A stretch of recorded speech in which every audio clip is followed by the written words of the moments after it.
Breaking చూస్తున్నాం. Kaleshwaram ఎత్తిపోతలోని Medigadda Lakshmi barrage వంతెన ఒక్కసారిగా కుంగిపోయింది. శనివారం రాత్రి భారీ శబ్దంతో బి బ్లాక్లోని 18, 19, 20, 21 పిల్లర్ల మధ్య ఉన్న వంతెన ఒక అడుగు మేర కుంగిపోయింది. బ్యారేజీ 20వ పిల్లర్ కుంగిపోవడంతో పైన వంతెన కుంగినట్లు అంచనా వేస్తున్నారు. ఇక వంతెన కుంగిపోవడానికి ఏదో కుట్ర ఉందని కూడా ప్రతిపక్షాలు ఆరోపిస్తున్నాయి.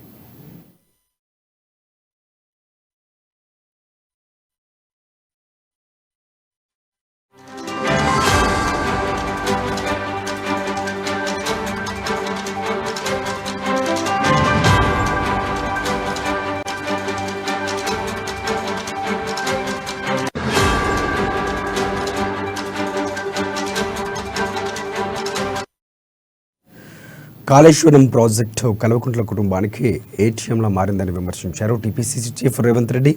నాణ్యత లోపం వల్లే మేడిగడ్డ బ్యారేజీ వంతెన కుంగిందని ఆరోపించారు. ప్రపంచానికి అద్భుతమైన కాళేశ్వరం బ్యారేజీలో అసలు డొల్లతనం, నిజస్వరూపం ఇప్పుడు బయటపడిందని తెలిపారు. ఇక సెంట్రల్ విజిలెన్స్ కమిషన్తో దర్యాప్తు చేయించాలని, కాళేశ్వరం పనులపై సిట్టింగ్ జడ్జితో విచారణ జరిపించారన్నారు. ఇప్పుడు వరదలు లేకుండానే ప్రాజెక్టు కుంగిపోయిందన్నారు రేవంత్ రెడ్డి.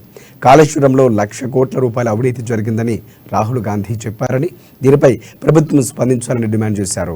కాళేశ్వరంలో అవినీతిని కాంగ్రెస్ పార్టీ భయపెడుతుందని కూడా రేవంత్ రెడ్డి వెల్లడించారు.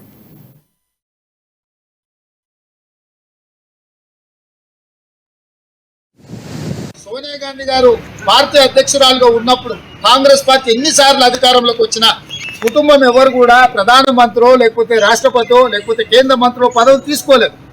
కాంగ్రెస్ పార్టీలో ఉన్న మేధావులు, దేశం కోసం త్యాగం చేసిన వాళ్ళు, దేశాన్ని అభివృద్ధి పదం వైపు నడిపించే ప్రణబ్ ముఖర్జీ, మన్మోహన్ సింగ్ లాంటి వాళ్లకు, పివి నరసింహారావు గారు లాంటి వాళ్ళకు అవకాశాలు ఇచ్చింది. ఈరోజు మీ కుటుంబము తెలంగాణ ఉద్యమంలో కేసీఆర్ ఒక మాట చెప్పాడు, నేను ముసలిది ఉన్నది పిడికడు వండి పెడితే మేము తిని తెలంగాణ ఉద్యమం చేస్తాం, నా బిడ్డ కొడుకు అమెరికాలో ఉన్నారు, మా కుటుంబం రాజకీయాలకు రాదని స్పష్టంగా తెలంగాణ ప్రజలకు మీరు మాట ఇచ్చింది. ఎప్పుడైతే ఉద్యమం ఒక రూపు దాల్చిందో, ప్రజలు త్యాగాలు చేయడం, విద్యార్థులు ఆత్మ బలిదానం చేయడం మొదలుపెట్టారు, అమెరికాలో ఉన్న మీ పిల్లలందరూ ఈ బెల్లం చుట్టూ ఈగలు చేరినట్టుగా తెలంగాణకు చేరుకున్నారు. ఇవాళ నీ కొడుకు బిడ్డను మీ వాళ్ళందరినీ రాజకీయాలకు తీసుకొచ్చారు, అల్లుడిని తీసుకొచ్చారు, చుట్టపొల్లని తీసుకొచ్చారు, సడ్డకుని కొడుకుని తీసుకొచ్చారు. ప్రజలు ఓడిస్తే నీ కూతుర్ని పార్లమెంట్ సభ్యురాలుగా ఓడిస్తే ఎంబడే మళ్ళీ మీరు ఎమ్మెల్సీ ఇచ్చుకున్నారు. మీ చుట్టాన్ని వినోద్ రావుని ఓడిస్తే ప్లానింగ్ కమిషన్ వైస్ చైర్మన్ ఇచ్చారు. సో ఈరోజు మీ కుటుంబం అంతా కలిసి మీ కుటుంబం యొక్క ధనదాహానికి ఈరోజు కాళేశ్వరం ప్రాజెక్టు బలైపోయింది. మొదటి నుంచి హరీష్ రావు ఉన్నాడు. లక్ష్మీ బ్యారేజీ కుంగిపోయిన ఘటనపై కాంగ్రెస్ నేత శ్రీధర్ బాబు తీవ్రస్థాయిలో ఫైర్ అయ్యారు. ఇక లక్ష్మీ బ్యారేజ్ను పరిశీలించేందుకు వెళ్లిన శ్రీధర్ బాబును పోలీసులు అడ్డుకున్నారు. దీంతో పోలీసుల తీరుపై శ్రీధర్ బాబు తీవ్రస్థాయిలో ఫైర్ అయ్యారు. ప్రజల సొమ్మును దోచి బ్యారేజీలు కట్టి ఇప్పుడు ఇలా కుంగిపోయి ప్రమాదాలు జరిగితే బాధిత ఎవరిదంటూ విమర్శించారు.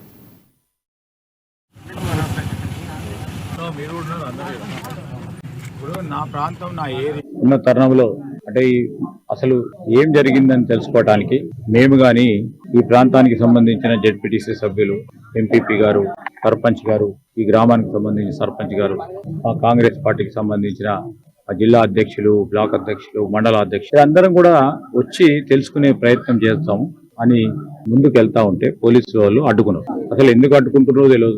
మేము ప్రజాస్వామికబద్ధంగా ఈ ప్రాంత ప్రజాప్రతినిధిగా తెలుసుకునే ప్రయత్నం చేస్తామయ్యా. అసలు సంఘటన ఏం జరిగింది, ఎంతవరకు జరిగింది, ఏ కోణం నుంచి జరిగింది, అసలు కారణం ఏంది అని తెలుసుకునే ప్రయత్నం చేస్తున్నారు, అడ్డుకుంటాం.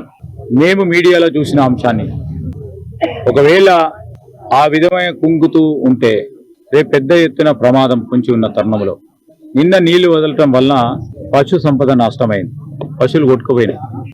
రేపు ఇదే విధంగా మొత్తం గేట్లన్నీ కృంగిపోతే నీరు ఒకటేసారి ప్రవహిస్తే ఆ లోతట్టు ప్రాంతాలకు సంబంధించిన పశు సంపద కానీ, మనుషులకు సంబంధించిన నష్టం కానీ, ఆస్తి నష్టం కానీ, పంట నష్టం కానీ పెద్ద ఎత్తున జరిగే ప్రమాదం.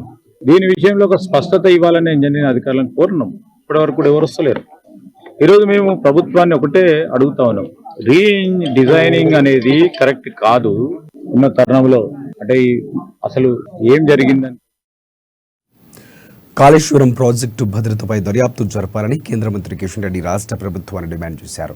3 ఏళ్లలోనే మేడిగడ్డ బ్రిడ్జి కుంగిపోవడం దారుణమన్నారు. కాళేశ్వరం ప్రాజెక్టు అట్టర్ ఫ్లాప్ అయిందని కూడా ఆయన సెటర్లు వేశారు. ఇక కాళేశ్వరం ప్రాజెక్టులో ఖర్చు చేస్తున్న ప్రజల సొమ్ము వృధా అయిందంటూ కిషన్ రెడ్డి అభిప్రాయపడ్డారు. ఈ విషయమై తాను కూడా కేంద్ర ప్రభుత్వానికి లేఖ రాస్తానని చెప్పుకొచ్చారు. కాళేశ్వరం ప్రాజెక్టు నాణ్యత భద్రతను పరిశీలించాలని డ్యామ్ సేఫ్టీ అథారిటీని పంపాలని కూడా కేంద్ర జలశక్తి మంత్రిత్వ శాఖను కోరుతారని కేంద్ర మంత్రి కిషన్ రెడ్డి చెప్పారు. వేల కోట్ల రూపాయలు ఖర్చు పెట్టి వేల కోట్ల రూపాయలు ఖర్చు పెట్టి నిర్మాణం చేసినటువంటి ఈ ప్రాజెక్టు మరి మొదటి నుంచి కూడా ఇరిగేషన్ ఇంజనీర్స్ అనేక రకాల అనుమానాలు వ్యక్తం చేస్తా ఉన్నారు.